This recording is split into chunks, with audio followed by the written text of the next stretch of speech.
400년의 침묵, 400년의 침묵이라는 제목으로 우리 오늘 마지막 메시지, 동시에 첫 메시지 함께 나누도록 하겠습니다. 우리는 2024년도의 마지막 날 하나님께서 우리에게 주시는 메시지가 뭔지 이걸 듣기 위해서 오늘 우리 모두가 이 자리에 왔습니다. 그러니까 저는 정말 여러분들을 존경하는 게 뭐냐면 정말 이 시간에 하고 싶은 일이 얼마나 많겠어요. 얼마나 만날 사람이 많겠으며 얼마나 이 시간이 뜻이 깊겠습니까? 그런데 이 귀한 시간에 한 해의 마지막까지 하나님의 말씀을 들으면서 한 해를 마무리하고자 하시는 이 모습 자체가 엄청난 믿음인 것이고, 이 말씀을 내 말씀으로 받고 정말 마지막을 마무리하고 우리 시작을 출발하는 이 자체가 믿음의 고백이기 때문에 하나님께서 오늘 밤 우리 모두에게 말씀하실 것이고, 여러분의 마지막과 출발에 반드시 하나님께서 복 주실 줄을 믿습니다. 빨리 오세요. 밑에서 민기적거리니까 더 신경 써요. 네, 어쨌든 오늘은 오늘은 이제 복된 하나님께서 메시지를 주실 것 같은데, 그런데 늘 그렇지만 오늘도 특별한 의미가 있다고 생각하는 게요. 오늘 이날은 한 해를 공동체와 같이 마무리하고 동시에 한 해를 공동체와 함께 시작하는 이 공동체 그 송구영신 예배인데, 이 마지막 날 하나님께서 우리에게 주시는 메시지가 뭡니까? 구약이라는 시대를 마무리하는 구약의 가장 마지막 책인 말라기서 말씀을 우리에게 주고 계시고, 말라기서에서도 가장 마지막 말씀인 말라기서 4장 1절에서 6절까지 말씀을 오늘 하나님께서 우리에게 묵상하게 하시는 거예요. 그러니까 저도 이제 사실 우리 아까 전에 그 예배 전에 우리 장로님들하고 또 한 번 모였는데, 막판까지 저도 올 한 해 하나님께서 던져주시는 질문들이 있었거든요. 도대체 하나님께서는 오늘 우리에게 어떤 말씀으로 한 해를 마무리하게 하실 것인가? 저도 이거를 기대하면서 오늘 말씀을 여러분보다 3일 먼저 제가 이제 묵상을 했었어요. 자, 그러면 일단 우리가 한번 이걸 질문해보자 이거죠. 도대체 하나님께서는 말라기서를 통해서 우리에게 전달하고 싶어 하시는 이 말라기서의 핵심 메시지는 무엇인가? 어떤 성경 말씀을 우리가 읽어도 이게 제일 중요해요. 말씀 그 자체의 메시지가 무엇인가? 그거는 이제 우리가 이렇게 이야기할 수 있는데, 먼저 이겁니다. 제가 처음에 말씀드린 것처럼 말라기서는 구약의 가장 마지막 책이에요. 이 자체가 의미가 있는 거예요. 아주 흥미로운 사실은 뭐냐면 말라기서가 쓰여진 다음에 그 후로 400년 동안 하나님의 계시가 이 구속사에서 뚝 끊어집니다. 이런 적은 단 한 번도 없었어요. 하나님은 쉬지 않고 말씀하시는 하나님이고, 언제나 하나님께서 보내시는 선지자는 이 땅에 존재하고 있었어요. 그런데 놀라운 사실이 뭐냐면 말라기서가 쓰여지고 400년 동안 하나님의 계시가 뚝 끊어집니다. 그리고 하나님이 그 시간 동안 완벽한 침묵 속으로 들어가세요. 그러니까 이 400년 동안에는 하나님이 그 어떤 선지자도 보내지 않아요. 구약의 선지자는 말라기가 끝이에요. 아무도 없어요. 그리고 하나님이 어떤 계시도 하지 않으세요. 그리고 이 백성이 하나님께 그렇게 기도하면서 응답을 구했지만 말라기서의 주제가 그겁니다. 하나님이 응답하십시오. 말라기서의 시대를 살아가는 성도들이 끝도 없이 하나님께 질문을 했어요. 하나님, 우리를 사랑하십니까? 도대체 왜 나의 고난은 끝나지 않는 것입니까? 계속해서 하나님께 응답을 구했지만 하나님이 무려 400년 동안이나 침묵으로 끊어버리십니다. 그러니까 제가 이제 말라기서 처음에 말씀드린 것처럼 지금 이스라엘 백성들이 하나님께 시험 들었거든요. 그러니까 너무 힘든 이제 고난이 와가지고 시험이 들었는데, 그래서 지금 이스라엘 백성들, 이 말라기서의 분위기가 뭐냐면 이스라엘 백성들이 하나님께 지금 화가 나 있어요. 그리고 어제 말씀이죠. 말라기서 3장 13절 말씀을 보면 이들이 하나님을 대적하는 말을 공공연하게 하기 시작했어요. 이게 바로 말라기서의 분위기예요. 예를 들어서 이제 14절 말씀을 보면 도대체 하나님을 섬기는 건 무슨 소용이냐 이거예요. 뭐가 좋냐 이거예요. 그러니까 하나님을 안 믿는 사람도 있고 믿는 사람이 있는데, 믿는 사람이 안 믿는 사람보다 좋은 게 아무것도 없어 보이는 거예요. 뭐가 더 나은데? 아무리 쳐다봐도 있잖아요. 하나님을 믿는다는 이 믿음이 아무 소용이 없는 거예요. 그런데 이 말을 요즘 언어로 하면 이렇습니다. 어떤 부모님들이 자녀가 결혼할 때 정말 대놓고 이렇게 조언하시는 분들이 있어요. 야, 엄마가 한 40년 신앙생활 했잖아. 그런데 엄마가 신앙생활을 해보니까 천국은 믿음으로 가는 게 맞는데 믿음이 현실까지 행복하게 해주진 않아. 그러니까 결혼할 때는 믿음 하지 말고 현실 생각해. 정말 이렇게 말하는 분들이 있어요. 순진하게 믿음 말하지 말고 결혼은 현실이야. 정말 이 용어를 쓰시는 분들이 있어요. 결혼할 때는 믿음보다 성품 봐야 돼. 너 60년 70년 행복하려면 성품 봐야 돼. 믿음 아니야. 믿음보다 통장 잔고 봐야 돼. 믿음 있어도 통장 잔고 떨어지면 너 인생 피눈물 나는 거야. 이런 식으로 인생을 자녀들에게 조언하시는 그리스도인들이 실제로 존재해요. 그리고 15절 말씀을 보면 이스라엘 백성들이 정말 이런 말도 했는데 하나님을 믿고 겸손하게 살아봤어요. 근데 겸손하게 살아서 좋은 게 아무것도 없는 거예요. 겸손하게 살고 나니까 호구되는 거예요. 뭐가 좋아? 이타적으로 살아서 남은 게 뭔가? 배신만 당하는 거예요. 실컷 퍼줬더니 정작 내가 어려울 때 아무도 나를 도와주는 사람이 없는 거예요. 그리고 평생 도와주니까 사람들이 하는 생각이 뭐냐? 이 사람은 당연히 나를 도와주는 사람으로 생각을 해요. 남는 게 없는 거예요. 그러니까 말씀에 진짜 이런 말씀이 있습니다. 그 말라기서 말씀에 오히려 세상을 보니까 교만하고 이기적인 사람이 성공하고 잘 되더라. 하나님 말씀과 정반대로 살아야 직장에서 승리하더라. 그러니 도대체 하나님을 잘 섬긴다는 게 무슨 의미가 있나? 이런 말을요, 이방인들이 한 게 아니라 하나님이 택하신 이스라엘 백성들이 말라기의 시대 때 그렇게 하고 다녔어요. 왜냐? 힘들었어요. 그만큼 백성들의 삶이 힘들었어요. 딱 요즘 같았어요. 이거는 2024년도 끝자락에 대한민국을 보면 출구가 없어요. 대통령이 부재 있고 총리도 없고 나라는 너무 어렵고. 그러니까 제가 얼마 전에 이제 며칠 전에 어떤 이게 피부로 와닿는데 지금 우리나라의 대외 신용도가 뚝 떨어졌어요. 그래서 그 친구가 외국계 회사한테 투자를 받는 회사를 다니고 있는데 투자가 끊어졌어요. 니네 나라의 안정성이 회복되기 전까지 우리 투자하지 못한다고 해서 투자를 딱 끊었고 지금 한 달째 월급을 못 받고 있어요. 실제로예요. 그래가지고 하나님께 기도를 해요. 우리는 하나님 이 나라 회복시켜달라고. 아무 응답이 없는 거예요. 그러니까 차가워지는 거죠. 그런데 이런 방황을 하고 있으면 하나님이 구약시대 내내 그러셨던 것처럼 말씀을 좀 해주셔야 될 거 아니에요. 무슨 말씀을. 그런데 이상한 건 하나님이 단 한 번도 그렇게 하신 적이 없었는데 무려 400년 동안 마치 주무시는 것처럼 하나님이 마치 아니 계신 것처럼 아무 응답이 없어요. 말라기 시대 이후로 하나님이 말씀을 안 하세요. 그러면 도대체 이 침묵의 의미는 뭐냐라는 거죠. 하나님이 이 백성을 버린 겁니까? 그런데 우리가 이 질문에 대한 답을 욥기를 묵상할 때 얻었던 거예요. 그러니까 욥기의 주제가 뭐냐면 고난당하는데 하나님이 침묵해요. 이 침묵의 의미는 뭐냐라는 거죠. 그게 욥기의 핵심이에요. 그런데 지금 이 침묵을 우리 모두가 경험하는 거예요. 살면서 경험을 반드시 한다라는 거죠. 그러면 이것의 의미는 뭔가? 이런 거죠. 여러분 우리가 성경을 보면 시대를 구약과 신약으로 구분하거든요. 근데 이 신약과 죄송합니다. 이 구약과 신약의 구분이 굉장히 차가워요. 그러니까 이 구약의 마지막 사람이 세례 요한이고 신약의 첫 사람이 예수님인데 둘이 겹치지 못해요. 세례 요한이 있으면 예수님 못 옵니다. 예수님이 왔으면 세례 요한이 사라져야 돼요. 구약과 신약의 구분이라는 것은 엄격하고 굉장히 차가워요. 한 시대가 겹칠 수 없다라는 거죠. 이쪽 시대가 끝나야 이쪽 시대가 열리는 거예요. 그러니까 이 구약과 신약으로 구분을 하는데 여기서 구약의 특징이 뭐냐? 구약은 아직 오지 않은 미래를 예언하는 책이에요. 그래서 구약의 책을 보면 예언서가 많아요. 그런데 구약의 선지자들의 영성이 아무리 대단해도 아직 본 적이 없는 것을 예언할 때는 한계가 있었던 거예요. 예를 들어서 하나님께서 우리에게 주고 싶으신 복은 궁극적으로 천국이에요. 자, 이 땅에는 하나님이 우리에게 주고 싶은 게 하나도 없어요. 여러분 그거 아셔야 돼요. 저는 염세주의자는 아닙니다. 이 저희 아내가 떠온 물인가요? 찬물을 줬네요. 어쨌든 네. 역시 이 땅엔 좋은 게 하나도 없어요. 어쨌든 간에 예를 들어서 하나님이 우리에게 주고 싶으신 복은 잘 들으세요. 궁극적으로 이 땅엔 그 복이 없어요.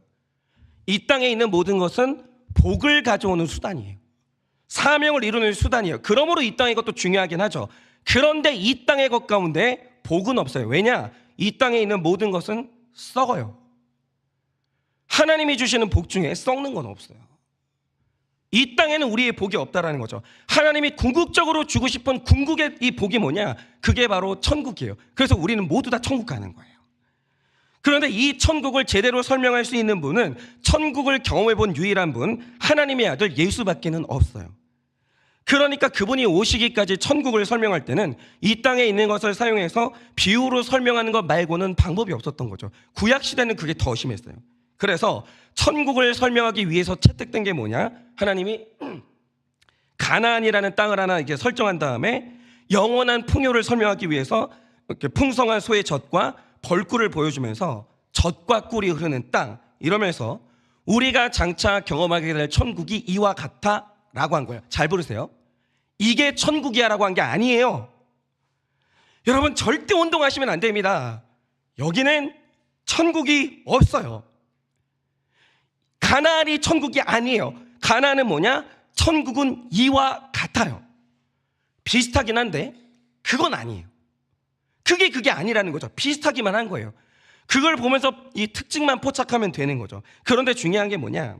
천국을 젖과 꿀로 설명할 때 천국의 풍성함은 어느 정도 전달이 되겠지만 결국 이 땅의 젖과 꿀은 썩어요. 그러므로 젖과 꿀 그 자체가 천국은 아니라는 거죠. 그러니 구약의 모든 비유는 한계가 있는 거예요. 그런데 구약 시대의 사람들은 그 시대의 한계상 천국을 말할 때 고기, 꿀, 젖 이런 게 아니면 설명할 방법이 없으니까 어느 날부터 복을 말할 때 복의 개념이 이렇게 굳어진 거예요. 그러니까 만약에 어떤 집에 소가 많아져서 마실 우유가 많아지고 벌꿀이 넘쳐나고 자녀들이 많이 태어난다, 그러면 하나님이 복 주셨다 이렇게 말하는데 반은 맞고 반은 틀려요. 그게 하나님의 복을 가리키는 사인인 건 맞지만 그 자체가 복은 아니거든요. 그런데 그 시대는 한계상 이게 복이다 이렇게 굳어진 거죠.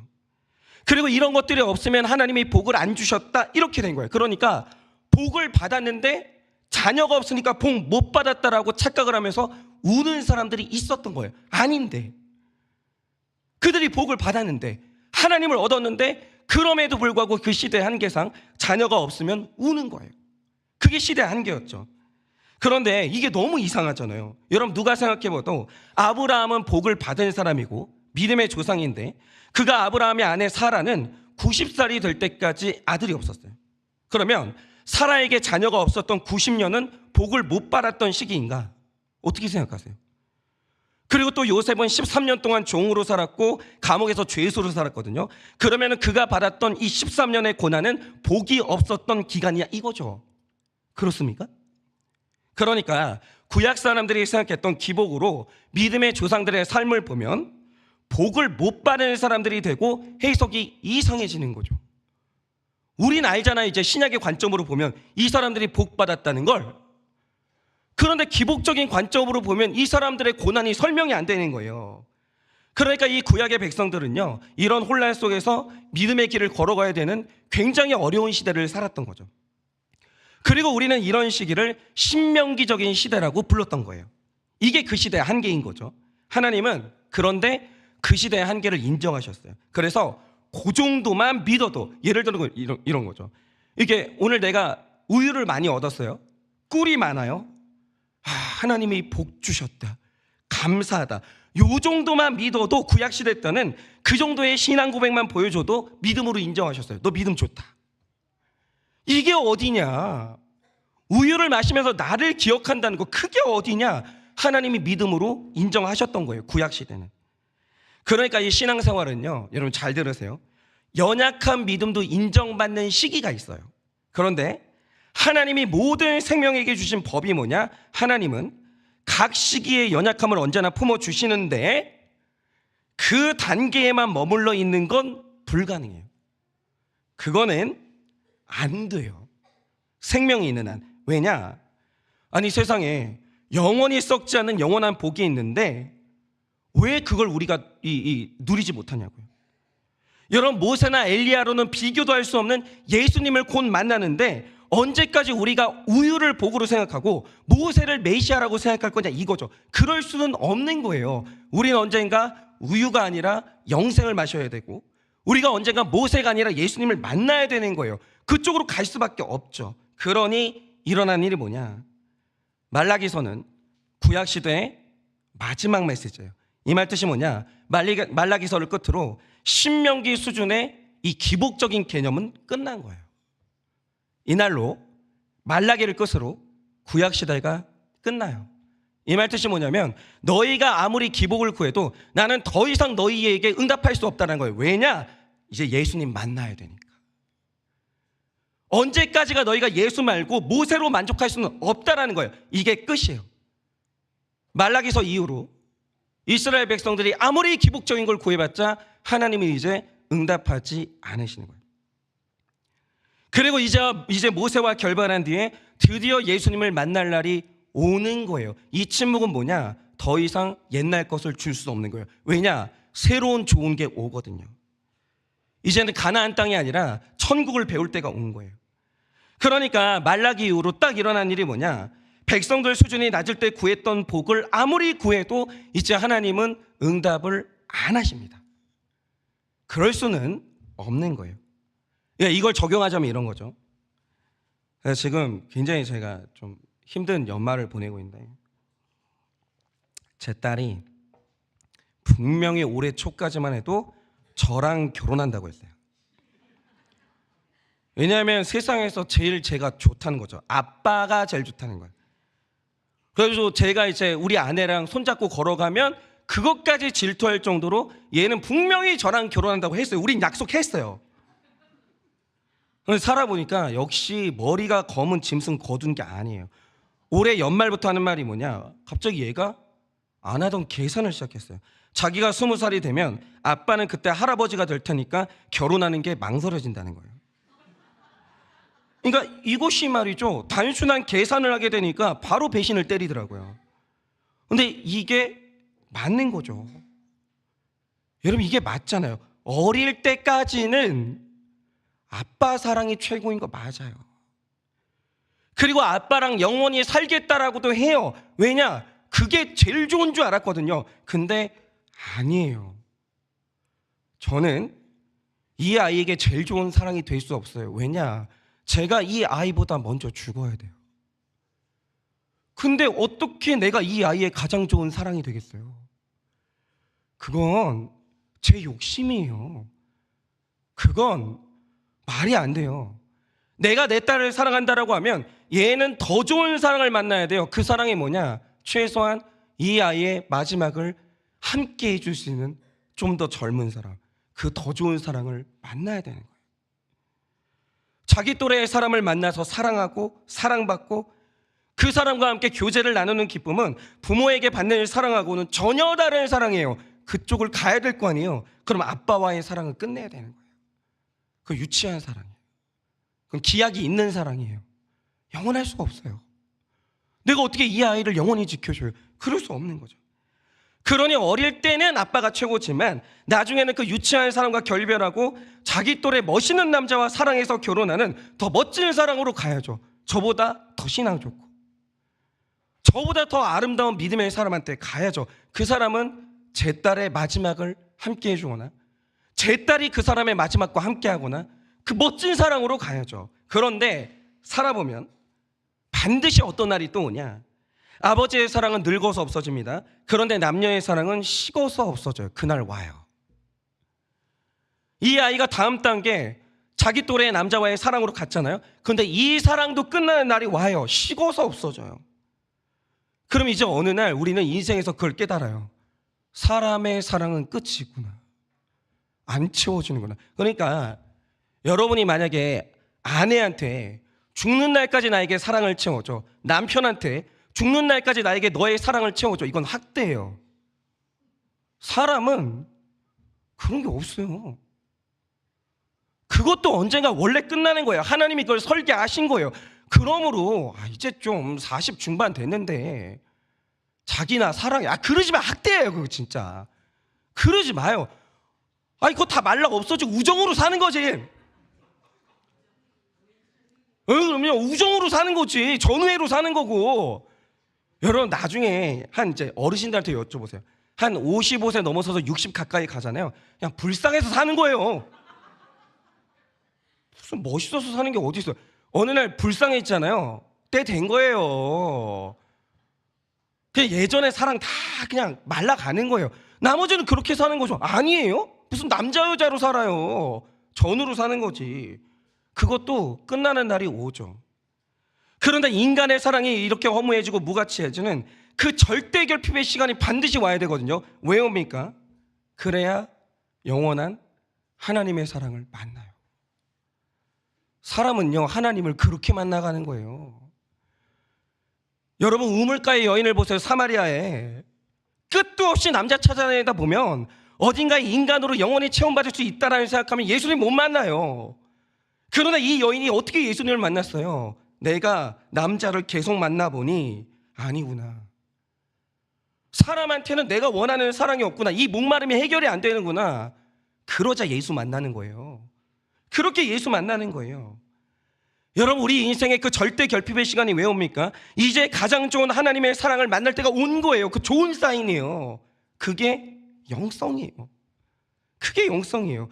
그런데 어느 날 말라기 시대부터 일어나는 하나님의 침묵이 바로 이거라는 거죠. 우리가 처음 신앙생활할 때 하나님이 나타나시는 양상이 있어요. 하나님이 우리 기도에 기가 막히게 응답하세요.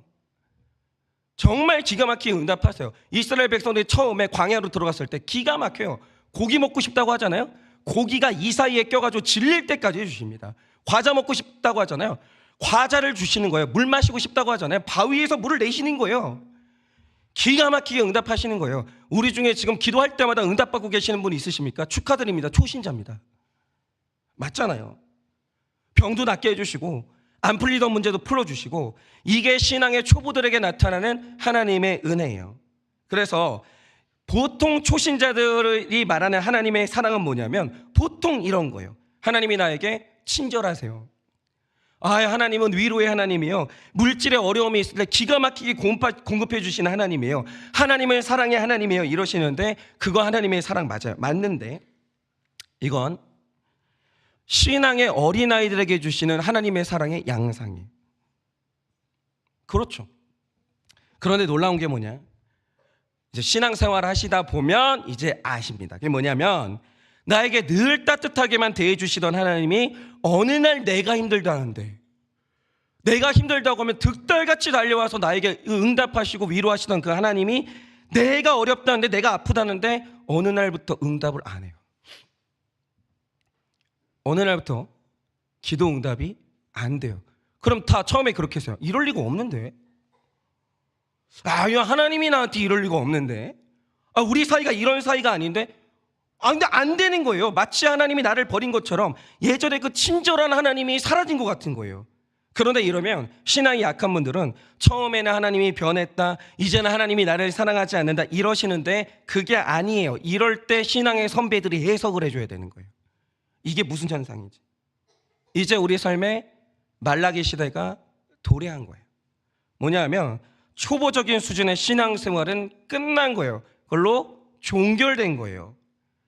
그리고 말라기의 끝자락에서 더 넓고 더 깊은 다음 수준으로 우리가 나아가야만 하는 더 아름다운 성화의 영역으로 들어가게 되는데, 택자는 이 성화의 과정, 이 통과 의례, 이 마디를 통과하는 이 시기, 이거를 늦출 수가 없는 거예요. 다 통과하셔야 돼요. 이 시기를 통과한 다음에 우리는 더 넓은 세계로 나아가게 되는 것이죠. 그런데 이 과정은 어느 몇몇 사람만 걸어가는 과정이 아니라, 나는 이 과정 걷기 싫다고 안 걷게 되는 게 아니라, 택함을 받은 모든 사람은 예수님을 만날 때 이 과정을 다 거쳐요. 옛날에 초보적인 신앙생활을 딱 버리고 이제는 더 넓은 세계로 나가야 되는 거예요. 하나님의 나라를 경험하기 전에 기복적인 시대를 언젠가는 종결시키십니다. 하나님이 언젠가 종결시키세요. 돈 좋죠. 돈 좋죠. 처음에는 하나님이 그거 예쁘게 보십니다. 그래, 돈 필요하지, 돈 줄게. 하나님이 그럴 때 있어요. 그러나 언젠가는 하나님이 반드시 그렇게 찾아오세요. 돈이 전부 아니야. 아니, 안 돼. 욕심내지 마. 내려놔. 이렇게 하시는 시대가 온다라는 거죠. 왜냐? 그래야 돈 사랑이 아니라 하나님 사랑, 영원한 천국 사랑, 팔복의 시대로 들어가기 때문이에요. 어느 날 우리는, 택자는 반드시 돈이 믿을 게 못 된다는 이 지엄한 사실을 만나게 된 날이 반드시 와요. 반드시. 돈은 영원하지 않아. 돈이 나의 하나님이 아니야. 이걸 깨닫게 되는 날은 반드시 와요. 모든 그리스도인들은 반드시 그래요. 그러면 말라기가 예언하는 이 팔복의 시대가 뭐냐 이거죠. 이제 잘 들으세요. 팔복은 뭐냐면 하나님이 그동안은 우리에게 복된 환경을 주셨어요. 좋은 부모 주시고 낫게도 해주시고 좋은 공동체 주시고, 그러니까 기복의 시대는 뭐냐면 복된 환경을 주세요. 그것도 좋아요. 그런데 모든 그리스도인 한 사람이 팔복의 시대로 들어가면 존재가 복이 되게 하시고 그 사람을 깨끗하게 하시고 그 사람을 거룩하게 하시는 하나님이 이제는 존재의 복을 주신다는 거예요. 하나님이 그전에는 여러분의 환경에 복을 부어주셨다면 이제는 여러분 자신이 변하는 그 복을 부어주시는 거예요. 이게 바로 팔복이에요. 나중으로 가면 내가 변해요. 환경이 변하는 게 아니라 내가 변해요. 이제 이쪽으로 가야 되는 거죠. 그래서 한 사람이 말라기 시대를 끝내고 수준이 높아지면 이제 하나님은 그때부터 하시는 게 뭐냐? 그때는 이제 안 물어봐요. 원래는 초신자 시절에는 하나님이 안 물어봐요. 아무것도 안 물어봐요. 그냥 사랑한다고 말해주세요. 그런데 이제 성화의 영역으로 들어가면 하나님이 본격적으로 그 사람의 죄를 다루시기 시작해요. 그러나 이때부터 나타나는 택자의 신비로운 은혜가 있다는 거죠. 이때부터만. 그러니까 초신자는 경험을 못해요. 그러나 이 팔복의 영역으로 들어가야만 우리가 경험하는 놀라운 은혜가 있다는 거죠. 그게 뭐냐? 여러분이 1절 말씀을 보시면 가장 먼저 이렇게 말씀하십니다. 만군의 여호와가 이르노라 보라 용광로 불같은 날이 이르리니 라고 하세요. 그런데 오늘 말씀의 구조를 잘 보셔야 되는데 이 용광로 불같은 날은 교만한 자와 악한 자에게는 오는데 2절에 내 이름을 경외하는 자들에게는 안 오는 게 아니에요. 오늘 말씀의 구조를 잘 보세요. 이 용광로 불같은 날은 교만하고 악한 자에게나 하나님을 경외하는 자에게나 똑같이 와요. 아무도 제외될 수 없어요. 똑같이 와요. 그러니까 이런 거죠.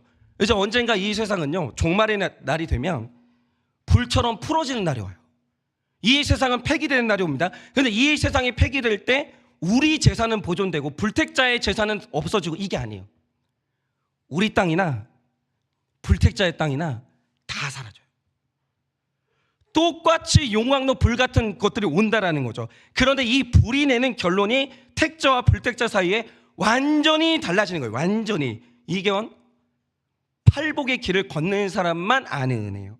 예를 들어서 똑같은 용광로 불이 임하는데 1절에서 교만하고 악한 자는 그 불이 그 뿌리와 가지를 남기지 않고 전부 태워버려요. 아무것도 안 남겨요. 다 태워버려요. 그런데 하나님을 경외하는 자에게는 용광로 불이 어떻게 작용하냐? 공의로운 해같이 떠올라서 우리를 치료하는 광선이 돼요. 그리고 이 용광로 불에 치료받은 사람들은 외양간에서 나오는 송아지같이 뛰기 시작해요. 근데 저는 이게 뭔지를 알아요. 저희 가정에서 이걸 아주 자주 겪거든요. 그게 뭐냐? 이게 진짜 이게 이 예화랑 흡사한데 제가 1년에 한 번 정도, 자주는 진짜 못 가요. 1년에 한 번 정도 제 아내랑 이제 불가마 찜질방을 갈 때가 있거든요.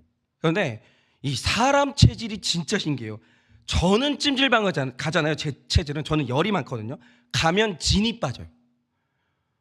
저는 왜 우리 아주머니들이 찜질방을 가서 분명히 더운데 시원하다고 하는 말의 이유를 모르겠어요. 막 저는 진이 빠져요. 아랫배 단전에 힘이 빠져요. 확 진이 빠지다가 그러다 쓰러질 것처럼 탈진하기 때문에 5분을 못 버텨요. 살려면 나와야 돼. 그런데 제 아내는 성령 받는 것보다 이 불 받는 걸 훨씬 좋아해요. 그러니까 제 아내는 말하기를 그게 뭔 느낌인지 전 죽어도 모를 것 같아요. 그러니까 제 아내가 말하는 게 뭐냐면 불가마에 들어가는 순간 자기 관절 곳곳에 불이 들어온대. 이거 아시는 분 있으세요? 그러니까 관절이 늘 실이 돼요. 자기는. 뭔 소리인지를 모르겠어. 저 어린 여자가. 근데 관절이 실인데 불가마에 들어가면 그 관절 사이사이로 불이 들어온다는 거예요. 그리고 몸에 차가웠던 모든 것들이 온기가 채워진다는 거죠. 그래서 이게 거짓말이 아닌 게 제 아내는요 불가마에서 30분도 있어요. 그래 만약에 거기에 있는다 그럼 제 아내는 얼굴에 혈색이 돌아오면서 외양간에서 나온 송아지처럼 뛰면서 삶은 계란과 사발면과 식혜를 그렇게 흡입해요. 그런데 택자가 받는 복이 이와 같다는 거죠. 잘 보세요. 똑같은 불이에요. 체질이 다르잖아요. 불이 완전히 다르게 적용되는 거예요. 이게 그런 거예요. 여러분, 구약에서 말하는 복은 환경의 복이에요. 너 애굽에서 살다가 내가 가나안 땅 줄게. 이런 식으로 여러분, 구약이 말하는 복은 환경의 복이에요. 그런데 여러분이 구약을 잘 보세요. 아브라함도 야곱도 다윗도 다 부자였어요. 환경의 복을 받았어요. 그런데 하나님이 구약의 택자들을 통해서 보여주신 게 있어요. 그게 뭐냐? 문제는 환경의 복은 받았는데 존재의 복을 못 받으니까 아브라함은 그 부잣집에서 라헬과 레아가 싸우는 통에 지옥을 살아요. 이상하지 않으세요? 환경의 복을 받았으면 천국으로 들어가야 되잖아요. 못 들어가요. 환경의 복을 받았는데 라헬하고 레아가 죽는 날까지 화해를 안 해요. 미친 듯이 싸워요. 지옥을 삽니다. 아브라함은 이삭과 이스마엘이 배다른 형제가 싸우는 통에 아들 하나를 잃어버려요. 둘이 같이 못 살아요. 아들 하나를 떠나보내는데 그거 완전히 자기 심장 떼어내는 고통인 거예요. 아버지들은 다 알잖아요. 다윗은 광야에서 짓지도 않았던 죄를 왕궁에서 짓게 되면서 살인자 돼요. 환경이 좋아졌는데 거기서 죄를 지어요. 그리고 일어난 일이 뭐냐? 나단이 찾아오기까지 1년 동안 지옥을 살아요. 하나님의 심판이 오늘 오나 내일 오나. 혼자 아무도 모르는 데서 숨어가지고 덜덜덜 떨고 살아요. 그러다가 어느 날 나단이 그 죄를 책망하니까 회개하는데 시원하게 회개를 해요. 아유, 나 진작 회개할 걸.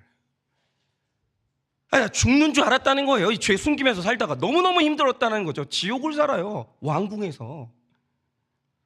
그리고 나서 일어난 일이 뭐냐? 이거는 죄를 지었으면 하나님의 법이에요. 대가는 치러야 되는데 불륜으로 낳은 아들이 질병으로 죽는 생살이 찢어지는 아픔을 경험해요. 왕궁에서. 그러니까 구약 시대부터 택자들이 말해주는 게 뭐냐? 그게 기복의 한계예요. 그런데 신약으로 넘어오는 순간 팔복이라는 개념이 등장하는데 팔복을 솔직한 눈으로 보면 그게 고난이거든요. 근데 신기한 게 뭐냐? 하나님이 택자에게 용광로 불같은 고난을 주시면 택자는 반드시 그 고난을 통해서 존재의 축복을 받아요. 사람이 변해요. 신기해요. 사람 있잖아요. 겸손해져요. 사람 있잖아요. 너그러워져요. 한번 고난 통과하고 나잖아요. 부부 사이가 회복돼요. 그런데 존재가 변하면 예수님이 풍랑이 부는 배에서 깊은 잠을 주무셨고 바울은 감옥에서도 찬양하고 영혼 구원을 했어요. 그러니까 궁극적으로 우리가 받아야 되는 복이 뭐냐? 존재의 복을 받아야 돼요. 이거는 보석 같은 기쁨. 존재가 변해야 돼요. 환경이 변하는 게 아니라 존재가 변해야 돼요. 존재가 변하는 기쁨을 맛보면 이거 아무하고도 못 바꿔요. 이게 최고예요. 이게 최고. 이 기쁨은 받아봐야 하는 거예요. 여러분, 존재의 복을 받지 못하시면요, 물질이 많아도 지옥이고 물질이 적어도 지옥이에요. 저 그런 거 많이 봤습니다. 저희 아버지가 목회하시면서 제일 끔찍하게 본 게 뭔지 아십니까? 어떤 분이 물질이 좀 있어요. 좀 있는 게 아니지, 많아요. 아버지가 물질이 있으실 때 이 아버지가 딱 이제 시골에 계셨거든요. 자녀들이 매주마다 아버지가 계신 시골에 가요. 그리고 거기서 이제 시골교회에서 예배 드리면서 특송도 해요. 어쩌면 저 집은 저렇게 복을 받았냐. 근데 실제로 있었던 일입니다. 이 아버지가 어느 날 몸이 안 좋아지니까 걱정이 돼가지고 자녀들한테 재산 정리해가지고 다 나눠줬어요. 그 다음 주부터 아무도 안 찾아와요. 거짓말인 줄 아시죠? 아무도 안 찾아와요. 그러면서 이 아버지가 충격받아서 쓰러졌어요. 위암으로 돌아가셨어요. 여러분 잘 들으세요. 존재가 안 변하잖아요. 물질이 많아도 지옥이고 없어도 지옥이에요. 결혼을 해도 지옥이고 안 해도 지옥이에요. 심지어 존재가 변하지 못한 사람이 심지어 천국 간다? 거기가 지옥이에요. 거룩한 게 싫은 사람이 생각을 해보세요. 지금 이 설교가 지루한 분들 계십니까? 천국 가면 설교가 더 길어요. 날마다 하나님 말씀이 선포될 텐데 어떻게 하실래요? 지옥이죠. 여러분, 왜 천국 가면 천국인 줄 아세요? 오늘 내 존재가 변해서 하나님 음성이 들릴 때 너무 기쁜 거예요. 이 말씀이 음악 듣는 것보다 더 좋은 분들이 있어요. 나 이 말씀 들어야 하루 살아내는 사람들이 있어요. 그 사람들이 천국 가잖아요. 하나님 실제 만나잖아요. 여기보다 좋은 데가 없는 거예요. 나 이 하나님 만나려고 지금까지 그렇게 살았는데. 그게 천국이에요. 천국은 환경이 변한 게 천국이 아니에요. 존재가 변해야 천국도 천국 되는 거예요. 그래서 용광로 불이 내 죄를 치료하는 광선이 되어서 외양간의 축복을 받는 게 아니라 내가 뛰는 송아지같이 변하는 이 존재의 축복을 받아야 되는 거예요. 그거는 용광로 불이 아니면 안 되는 거예요. 여러분, 이제는 거기로 가야 돼요. 제가 목회를 하면서 늘 이걸 보는 게 뭐냐면, 제가 말씀드리지만 남자는요, 자식이 아파도 고난이 안 돼요. 죄송한데 못돼서 그런 게 아니라 남자는 그게 고난이 안 된다니까요. 아내가 연약해져도 고난이 아니에요. 그 아내가 이제 뭐 암이 걸렸다. 그럼 남자는 첫날 슬프고 다음날부터 재혼 걱정해요. 누구랑 재혼하지 마. 남자에게 고난은 뭐냐? 직장에서 인정받지 못하고 직장에서 잘리고 직장이 사라지는, 이게 최고의 고난이에요. 그래서 남자는 다른 건 모르겠는데 다 무너져도 직장이 괜찮으면 버텨요. 그런데 남자는 다른 게 다 남아있어도, 아내도 남아있고 자식도 남아있어도 직장이 무너져 내리면 굴 속으로 들어가요. 초라해져요. 그러니까 남자에게 직장과 일이 이렇게 중요한 거예요. 근데 최근에 이런 일이 있었어요. 이 지체가 원래 일 센스가 좋아가지고 어디를 가도 직장에서 인정을 받는 지체. 그래서 이제 어릴 때부터, 사회생활 하던 때부터, 아주 어릴 때부터 인정만 받고 살았거든요. 그런데 살다가 어느 날 이제 좋은 직장을 얻어가지고 직장을 옮기게 됐어요. 근데 이게 진짜 하나님의 세팅인 게 뭐냐면, 그 직장을 갔더니 업무가, 그러니까 신입사원이 할 수 있는 이상의 업무가 쏟아져요. 그것만 해도 힘든데 심지어 내가 잘 못하는 업무만 쏟아지는 거예요. 그러니까 일생 처음으로 직장에서 무시를 당하는 거예요. 이게 여성분들은 몰라요. 남자가 있잖아요. 직장에 가지고 좀 가르쳐 주실래요? 아무도 안 가르쳐 줘요. 다 바빠 죽겠는데 누가 앉아가지고 그거 가르쳐 줘요. 그 무시당하는 거 있죠. 천덕꾸러기 신세 되는 거. 그거 완전 고난이에요. 이 고난을 당하기 시작하는데, 이 지체가 그 직장에 간 이후로 직장 상사가 3번 바뀌었는데 직장 상사 3명이 다 이 지체를 싫어하는 거예요. 왜냐? 일 못한다고. 그러면서 무시를 막 당하는 거죠. 그러니까 이전 직장에서는 최고로 인정받았었는데 여기 가니까 땅바닥으로 떨어져서 짓밟히니까 자존심이 상해가지고 견딜 수가 없는 거예요. 그러니까 아침마다 일어나는 게 싫고 너무너무 얼굴이 우울한 거예요. 그래가지고 진짜 목장에 오는데 얼굴이 흑빛이에요. 남자는 이러잖아요. 직장에서 며칠 못 버텨요. 그러니까 월급이 적은데 인정받는다, 버텨요. 근데 월급 아무리 많아도 인정 못 받고 천덕꾸러기 되잖아요. 못 버텨요. 한번 해보세요. 남자들 있잖아요. 자를 때 어떻게 자르는지 아십니까? 일 안 줘요. 복도에다가 책상 딱 앉혀놓고 이게 네 책상이라 아무 일도 안 줘요. 못 버텨요. 누가 그걸 버텨요? 나가는 거예요. 그러니까 정말 용광로 불 같은 고난이 온 거죠. 그런데 이러니까 이제 목장에 와서 나누기 시작하는데, 처음에는 직장 상사 욕을 해요. 그러다 나중에는 체유를 안 해주는 아내를 원망해요. 막 걸리기만 하면 막 다 걸리는 거예요. 막 이직하겠다는 유혹이 왔다가 막 아주 막 난리가 나는 거예요. 그러다가 어느 날 나눔을 하는데 우리 지체의 죄를 깨닫게 하시는 하나님의 공의로운 애가 딱 떠오르는 거예요. 죄를 치료하는 광선이 비추기 시작하는 거예요. 그게 뭐냐? 우리 지체가 직장에서 무시당하는 것 때문에 힘든 거잖아요. 너무 아프잖아요. 어떻게 사람이 사람한테 이럴 수가 있어, 이런 거잖아요. 그런데 고난을 나누다 보니까 갑자기 생각난 건 뭐냐? 내가 과거에 자신이 직장에서 인정받던 그 시절에 자기가 일 못하는 사람들에게 했던 무시가 딱 생각나는 거예요. 그러면서 저도 이제 들으면서 소름 끼쳤던 게 뭐냐면요, 그러면서 보니까 지금 직장 상사들이 자기를 무시할 때마다 하는 말이 있는데, 그 말이 생각해 보니까 자기가 과거에 사람들 무시할 때 했던 그 말하고 똑같은 말이더라는 거예요. 내가 했던 그 말을 내가 듣고 있는 거예요. 이게 깨달아진 거죠. 아, 이게 있어야 될 일이구나. 난 이거 당해야 되는 거구나. 지금 나 무시하는 사람들이 저 사람들이고 나한테 밟혀 떠는 사람들이 이런 마음으로 살았구나. 이거 뒤늦게 깨닫기 시작해요. 그래서 제가 이 형제를 이렇게 평가하면서 제가 이렇게 평가한 적이 있어요. 우리 형제는 장로될 사람이에요. 어떤 장로 될 사람이냐? 담임 목사 쫓아내는 장로 될 사람이에요. 너무 잘나고 너무 무시가 심해가지고 이 친구는 분명히 교회에서 장로 될 거예요. 나중에 담임 목사님 쫓아낼 거예요. 그 나중에 어떻게 되겠어요? 그 길이 복을 받겠어요? 이 모든 게 깨달아지면서 이제는 무시당해야 되는 그 길을 잘 가는 거죠. 그러니까 제가 한 말이 있어요. 죽어도 못 나온다, 그 직장에서. 성화를 이뤄라. 당신이 완전히 신입사원이 돼가지고 밟히고 아무리 무시를 당해도 안 아픈 그 사람이 되라고. 겸손해지면 안 아프다고. 사람들한테 인정을 받는 게 해결이 아니라 무시를 당해도 안 아픈 겸손한 사람이 되는 게 답인 거예요. 그 존재 축복을 받으라는 거죠. 그런데 이게 바로 존재의 복을 받는 팔복이 임하는 거예요.